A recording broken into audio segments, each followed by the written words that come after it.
So today we're going to do a book review on cabins and cottages. Now this book has a lot of older information from the 1970s that you can use today during SHTF and nuclear war. The important thing is this book has several chapters and it discusses ways that we used to build stuff before current times. There's a lot of information in here that you can utilize using hand tools, a chainsaw, and just basic power tools, and you can build 3 kinds of cabins. And you can also reinforce houses against the blast effects of nuclear war. And that is probably the most important aspect of the book. So this is a used book. You can only find it used bookstores, eBay, places like that. The last couple of book reviews I didn't show the ISBN number, so there's your ISBN number to help you locate it. Now, one chapter shows you how to make a simple A-frame home. And what's amazing is this design was utilized in a lot of resort areas and wilderness areas when I was a kid. You could find these anywhere, and you can build this all yourself. The interesting part of this is it shows you how to make the trusses yourself. So you can use plywood and framing material to make your own trusses for this building, and you can build them on site. It shows you every step of how to do this. It also shows you how the peak is cut for maximum strength. The next chapter is a hand-hewn log home. This is a small cabin. It's about the same size as the one I showed you from Alaska. And it shows you how to build this with modern materials for the 1970s. And it shows you how to use log dogs, how to use a chainsaw to cut a flat end on the log for the sill. It shows you how to cut the notches. This is one of the most important drawings if you're building with logs. This shows you how to use a scribe or a compass to mark the logs so you know how to cut them so your notches work. This drawing is rarely shown in modern books. More detail on the notches. And one thing I like is in this book it shows you the bolt pin drawings so you know how these things are lag bolted or spiked together. And I like here on the eave where it's showing you exactly where the spikes go as you build this wall up to give it stability. And then it's showing you how to frame and make openings in logs. And a lot of people don't show you the extra step where you actually build the frame to go into the insert where you cut the logs. Last thing that the book shows you as far as cabin construction is how to build pole cabins on board footings. So you can bore these, you can hand dig them with a post hole digger, but it goes through and it shows you how to assemble all of this.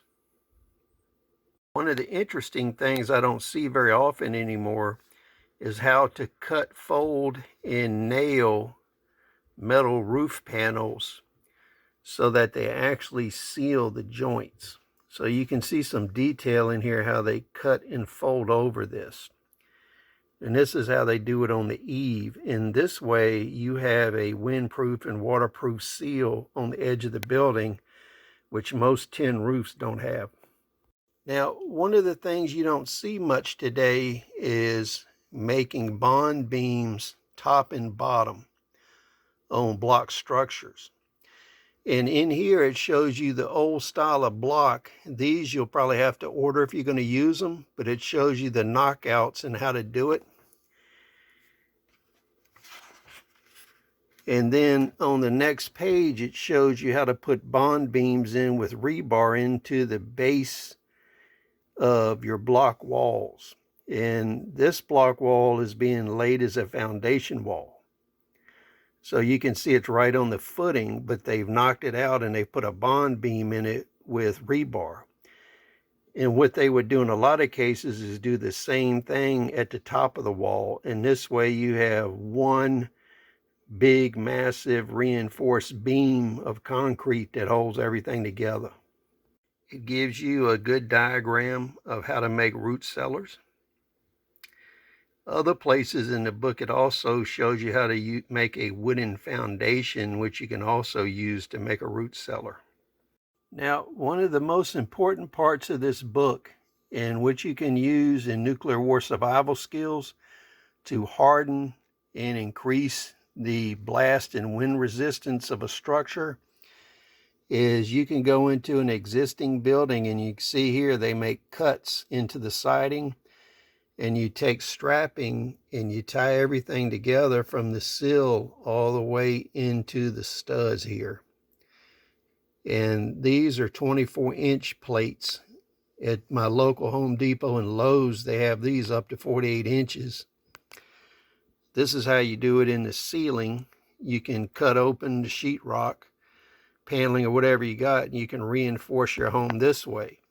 What you're doing here is increasing your blast resistance above 1 and 2 psi. This is critical if you're using your home as a nuclear shelter. Now, this is a way I haven't seen in years to increase the hold down power.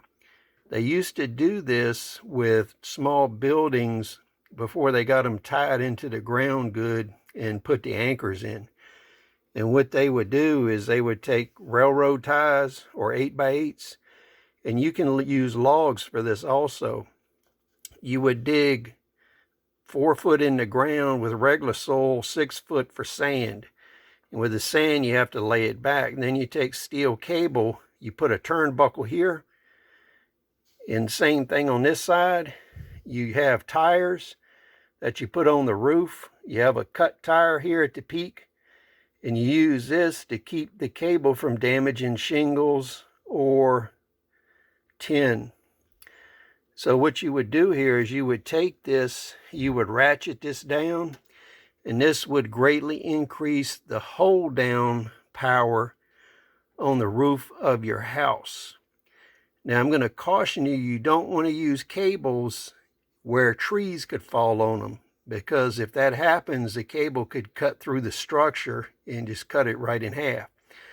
So this would be an emergency procedure you could use to increase the ability of your house not to be blown over or the roof tore off as the blast pressures increase. So this is something very useful that you can use. So it's worth looking for this book. It has a huge amount of how-to, and it's all hand tools. So please share your thoughts. We'll see you on the next video.